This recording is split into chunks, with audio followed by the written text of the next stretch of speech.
Coming up on this episode of Focus, a tour of our area's most mysterious venues. Reporter Brittany Garzillo takes us along to some of Bethlehem's historic haunts by candlelight. Then I learn about some local ghost stories you can only find off the beaten path. Then see a new side of Focus reporter Grover Silcox. He shares our region's ties to one of America's most macabre writers and shares some of his personal favorites from the anthology of the one and only Edgar Allan Poe. A performance you won't want to miss on this all-new episode of Focus. Focus showcases the people, places, and issues that matter to you.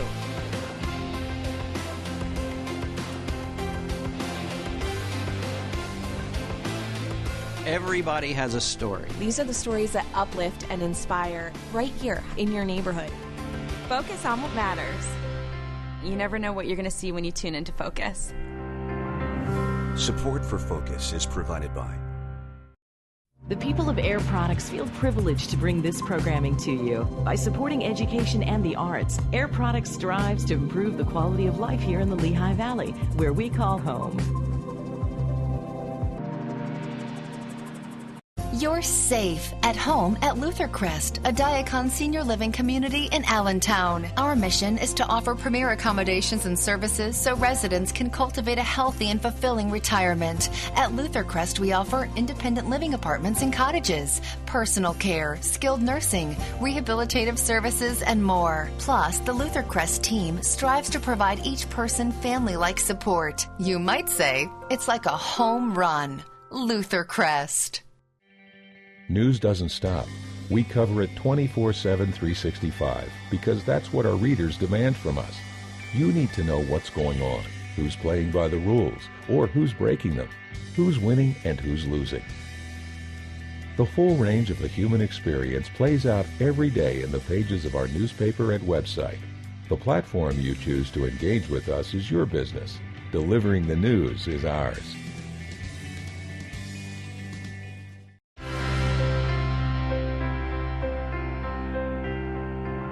Thank you for joining us. I'm Laura McHugh. In this episode, we shed a whole new light on some of our region's more historic and well-known haunts. The places you're about to see are sure to give you goosebumps, especially if you believe in ghosts. We start in Bethlehem, where Focus reporter Brittany Garzillo tagged along on a candlelight ghost tour. She's in the studio to share more. Brittany? Thanks, Laura. It's spooky, startling, and paranormal. And did I mention it's in our very own backyard? I'm talking about downtown Bethlehem. By day, it's lined with beautiful shops and authentic eateries. And recently, by night, it's lined with superstitious spectators for the historic haunts ghost tours. By candlelight, these tour guides share the haunted stories of downtown Bethlehem. One thing's for sure, you'll never look at these buildings the same way again.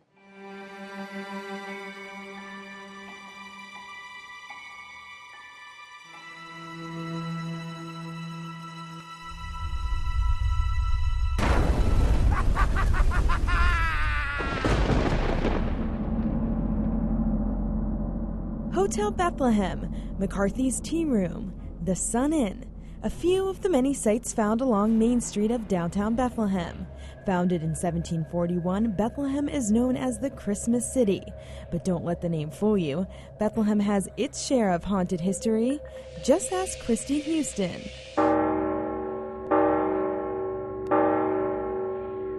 Christy is the events coordinator at the Moravian Bookshop and oversees their annual Historic Haunts Ghost Tours. What we do is take people throughout the historic district of downtown Bethlehem and tell them about the history of the buildings and a lot about the hauntings of the buildings as well. For the month of October and first weekend of November, tour guides dressed in ghoulish garb escort spectators through the streets of Bethlehem's downtown historic district. This time it was right after the famous Battle of Brandywine. A lot of people are very impressed with the history, which is great because there's so much of it here in Bethlehem that a lot of people might not know about. And, they're a little nervous at some of the spots because of the ghost stories. During the mile walk, tour guides make 10 stops through the darkened streets of Bethlehem to enlighten audiences on its paranormal past. Everyone who goes on the tour gets a candle to light their way. There are some areas where you really need that candle. Like here at the Moravian Cemetery. So are you all ready to go into the cemetery? You sure? Two women were actually having their lunch here. One of the ladies having lunch said she saw a young girl who seemed to be wearing old-fashioned Moravian clothing, had a white apron on, a little white bonnet on, and was gesturing to them with, like, toward her throat and her chest, as if she wanted to talk to them, but just couldn't get the words out. So, of course, they got up to approach her, and she kind of faded away, but when they got to where she had been standing, they found the grave of a 17-year-old girl who had died from a respiratory illness. From the legend of Liesel and Lafayette to stories of a ghosted Hotel Bethlehem named Daddy, these terrifying tales will leave you questioning fact or folklore, like the account told here at the Sun Inn. It's probably one of the more haunted buildings on the tour. Again, it has a lot to do with the Revolutionary War. They used the basement area for prisoners of war during that time, so there's a few stories associated with seeing some soldiers down there. If you have ever seen the show Ghost Hunters, they were on an episode here. One group went into the suite, and there's a chest on one of the beds, and they had their recorder going and got a voice saying, "We're watching you." Now we're going to come out of the more modern spirits that we've been talking about and go back into the Moravian history. Many of these tour tales are found in books offered right here at the Moravian Bookshop. But just how tall are these tales? Well, that's all in what you dare to believe. We give you what we have learned, what we have gleaned over the years, and whether or not you believe it's true is totally up to you. That's the back of the Sun Inn. When I took the first photograph there were a bunch of orbs.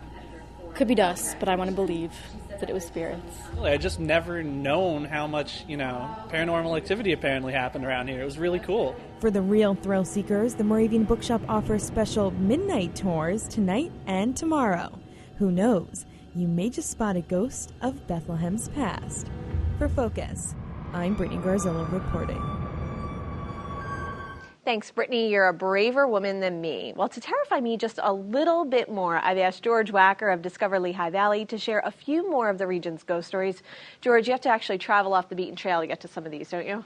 For some of them, yes, and for some of them, no. I mean, for one, the Buckeye Tavern is an old historic place a lot of people go to all the time, and they might not even know it has some hauntings in it. I've been there many times and had no idea, and this kind of stuff, really gives me goosebumps and the chills. Have you ever been sitting at the bar and had your ponytail pulled? No. Because there has been reports of a little girl who haunts the place who has actually pulled some guest ponytails or hair as they're sitting at the bar. Someone will just be sitting there having a drink, and all of a sudden they'll be jerked backwards. So there's some really unique things that go on in there, and the owners have fun with it. They run a lot of paranormal investigations, and they encourage people to come through and kind of see if they see anything themselves. So do we know anything about the ghost?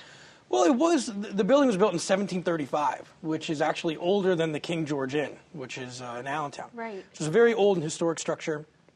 There's not much known, perhaps about specific individuals who are haunting it.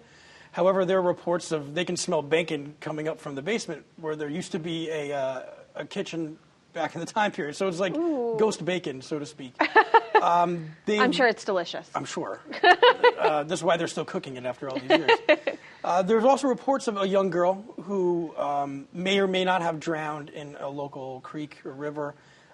However, there's not really any, malevolent spirits. It's more of there's a lot of orbs, if you're familiar with that when taking pictures, where someone will take a photograph and there's some sort of orb within the photograph. There's a lot of activity involving electricity where the lights will go on and off, and it's a perfectly fine summer day. There's no reason why the electricity would be going on and off. There's actually one story too where they had left for this girl a small horse figurine on the bar, and they left it overnight. And when they came back, they couldn't find it, so they had to search through the whole place. And it was actually on the far wall underneath a loft staircase. And they have no idea how it was transported over there. So no one took the credit for moving it. No, and I think with a lot of these places, people want to go in and kind of see if anything happens. I don't think there's a lot of tricksters in there trying to fool anybody. One of the other places you mentioned is actually the Museum of Indian Culture, which I also had no idea about. That's located in Allentown, right? Yes, on Fish Hatchery Road. It's an old home, so it wasn't always a museum, and it wasn't always directly related to Native American history. However, okay, sure. It is now. But there are reports from there, again, with a young girl, perhaps in more colonial-type clothing, that has been seen inhabiting it. There's a lot of reports of heavy boots on steps. People who will even go into the museum during regular hours will hear large knocks and thuds while they're in the museum that they really don't have an explanation for. And oddly enough, they say Native Americans who have spent the night there have been woken up, in the middle of the night to wolves howling. Take it for what it's worth, but there have been some who have reported that as well. So it's a very interesting museum in and of its own right. However, if you are interested in the paranormal, it might be a place to check out too. And finally, another one you wanted to mention, it's sort of on the outskirts of Bethlehem, called Widener Hall. Yeah, Widener Hall is in Bethlehem. It's another very old establishment, a very old residence, and it was converted from apartments in the 80s. I mean, it's been around since at least the 1800s. And the people who own it now, when they were converting it from the apartments to the 80s, some of the people who used to live there were like, well, we know you're renovating, but have you seen the ghost yet? And I guess that wasn't in the deal when they sold it, that they knew they would also be purchasing some spirits. But there were reports of a man in a tweed jacket in their reading room. You might come down in the morning and just see him there reading and smoking a pipe. And then you look again and he'll be gone. Again, there's another report of a small girl who may or may not have died, the legend says, in the Black Creek, or the Black River Creek, which is nearby. Right.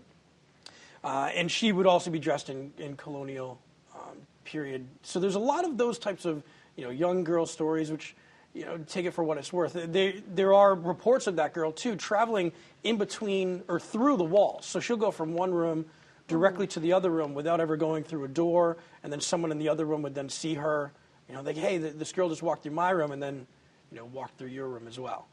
And it's a very interesting inn. You find now that a lot of people are taking some of these paranormal type tourism trips, where they're going to go to an inn that they have heard is haunted because it's haunted.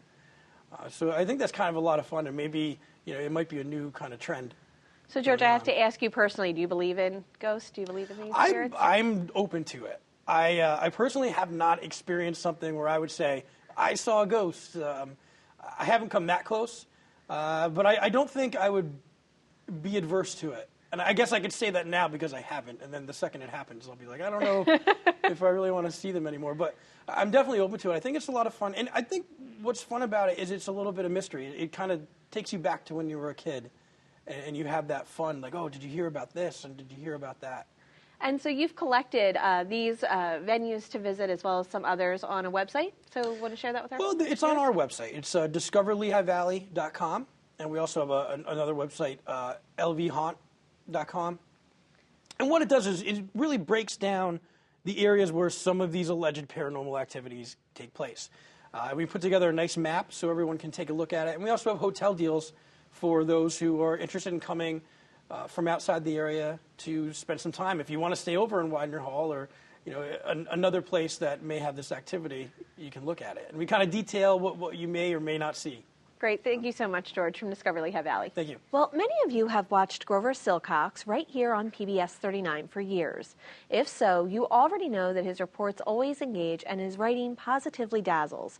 But what you may not know about this reporter, he's an Edgar Allan Poe aficionado. In fact, he performs the author's haunting works for live audiences throughout our region, usually right as Halloween approaches. One of his favorite places to perform Poe is the old Fonthill Castle in Bucks County. 'Tis October, the season for haunting tales and things that go bump in the night. As the wind whips through the trees and leaves fall, 'tis time to leaf through the pages of a good murder mystery, written by the master of the macabre, Edgar Allan Poe. True, nervous, very, very dreadfully nervous I had been and am. Well, why would you say that I am mad? For me, it's time to purge my inner Poe and passion for performing at Bucks County's Fonthill Castle, a place that screams out for special effects. And a tale to chill the very marrow in your bones. One of his eyes resembled that of a vulture, a pale blue eye with a film over it. Whenever it fell upon me, my blood ran cold. And so by degrees, very gradually, I made up my mind to kill the old man and thus rid myself of the eye forever. Every year I come here to do a little screaming of my own. Who's there? When I perform Poe's Telltale Heart within the walls of this Gothic mansion. He was still sitting up in the bed, listening. Just as I have done, night after night, hearkening to the death watches in the wall. Henry Mercer, the eclectic, eccentric millionaire who built this stately home in 1910, loved Poe. Stepping inside, you think he designed it for one of Edgar's little bedtime stories. Presently I heard a slight groan. I knew it was the groan of mortal terror. On this October day, Edward G. Pettit, the Philly Poe guy and professor of horror literature at LaSalle University, joined me at Fonthill to ponder Poe and his psychological thriller, The Telltale Heart. Poe is the 19th century American author that people read not because teachers are telling them they have to read. People read Poe on their own. Mercer lived in the mansion till his death in 1930, but now as a museum displaying the late millionaire's exotic artifacts, handcrafted tiles, and books. It offers an eerily perfect setting for Poe's Telltale Heart. It's a monologue from a madman. He's insanely obsessed with a detail he shouldn't be obsessed with. And it drives him to murder. Now, have I not told you that what you mistake for madness is but an over-acuteness of the senses? Almost as if he's whispering this story of this murder he just committed in your ear. Let me tell you how I did this. You should have seen how wisely I proceeded, with what foresight, with what caution, with what dissimulation I went to work. Why, I was never kinder to the old man than during the whole week before I killed him. Poe's stories get to what's going on inside the minds of his characters or narrators, and they're often mad. I knew what the old man felt and pitied him. Although I chuckled it hard, I knew he'd been lying awake ever since the first slight noise when he turned in the bed. His fears had been ever since growing upon him. He'd been trying to fancy them causeless, but could not.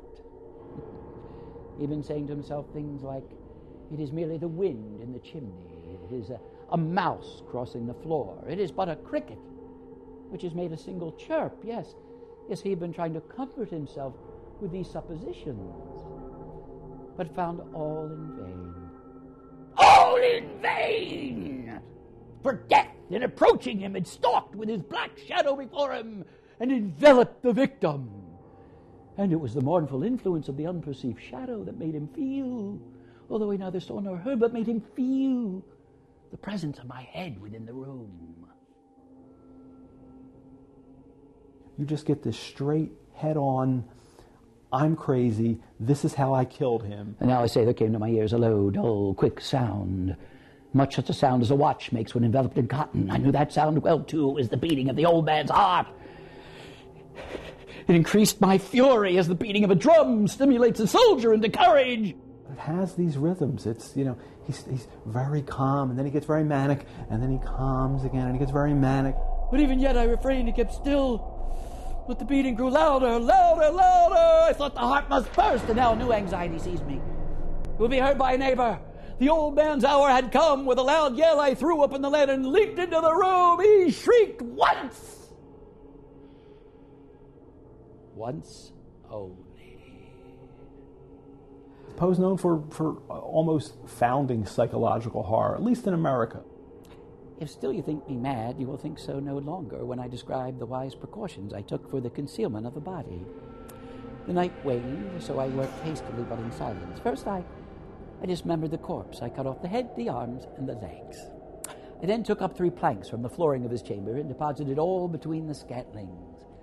I then replaced the board so cleverly, so cunningly, that no human eye, not even his, could have detected anything wrong. There was nothing to wash out, no stain of any kind, no blood spot whatever. I had been too wary for that. A tub had caught it all. Many of the characters in Poe's murder mysteries share similar traits. Something has happened inside their mind and has caused things to go wrong, and he's going to tell us all about that. The officers were satisfied. My manner had convinced them. I was singularly at ease. They sat, and while I answered cheerily, they chatted familiar things. But ere long I felt myself getting pale and wished them gone. My head ached, and I fancied a ringing in my ears. Still they sat and still chatted. The ringing became more distinct. It continued to become more distinct. I talked more freely to get rid of the feeling, but it continued and gained definitiveness until at length I found the noise was not within my own ears. The narrator in The Telltale Heart takes his audience on a roller coaster ride of emotions. Describing it as a roller coaster is quite apt for it. Until finally at the end, it's just this explosion, and I'm certain you don't want to be on the roller coaster at that point, but you get to experience it vicariously, through the story. I talked more quickly, more vehemently, but the noise steadily increased. I arose and argued about trifles in a high key with violent gesticulations, but the noise steadily increased. Why would they not be gone? I paced the floor to and fro with heavy strides as if excited to fury by the observation of the men. But the noise steadily increased. Almighty God, what could I do? I foamed, I raved, I swore. I swung the chair upon which I'd been sitting and grated it on the boards. But the noise arose over all and continually increased. It grew louder, louder, louder. And still the men smiled pleasantly and chatted. Was it possible they heard not? Was it possible they did not? No, they heard. They suspected. They knew. They were making a mockery of my horror. This I thought and this I think. But anything was better than this agony. Anything was more horrible than this derision. I can bear those hypocritical smiles no longer. I felt I must scream or die, and now hark again. Louder, louder, louder, louder, louder. Villains, I shrieked, dissemble no more. I admit the deed. Tear up the planks. Tear them up. Here it is, the beating of his hideous heart. Professor Pettit and I also sat and chatted, but ere long 'twas time to part in perfect agreement that although Edgar Allan Poe was born in Boston and died in Baltimore, his heart, at least on this day, was in Bucks County at the Fonthill Castle.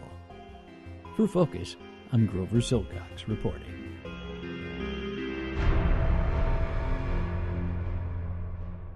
So one of my favorite performers at one of my favorite locations, that has to be an amazing place to perform, Grover. It's the perfect location. It's really eerie and mysterious just on its own, but when you add Edgar Allan Poe, it just takes it right over the top. So, and it helps me get into my character, which is a tad different from what I'm normally in, hopefully. Just a little bit. Yeah, just a little bit. It's I'll tell you, if you really want to see an 8th grade class straighten up, do that for them. I have had the opportunity to perform that for 8th graders, which is usually the age where we learn about Edgar Allan Poe and that type of literature. And it is like the type of literature that makes 8th graders start to care about literature because it's so different from everything else they've read. Yes, I've had them come up to me after doing a performance like that, and then now they're interested in acting and performing, and they want to read about Edgar Allan Poe and other authors, and of course that leads to other great literature as well. Or take them on a haunted ghost tour of downtown Bethlehem, and you'll hear them shrieking just as loud. I couldn't believe some of the things they were telling me, and it was very interesting to know that you pass this place all the time, and you don't know some of the hidden things behind it. Great. Thanks so much for the reports, guys. Well, we would love to hear from you. You can find information about this show or send us your feedback online at wlvt.org/focus. Thanks for joining us, and remember to focus on what matters. Support for Focus is provided by The people of Air Products feel privileged to bring this programming to you. By supporting education and the arts, Air Products strives to improve the quality of life here in the Lehigh Valley, where we call home.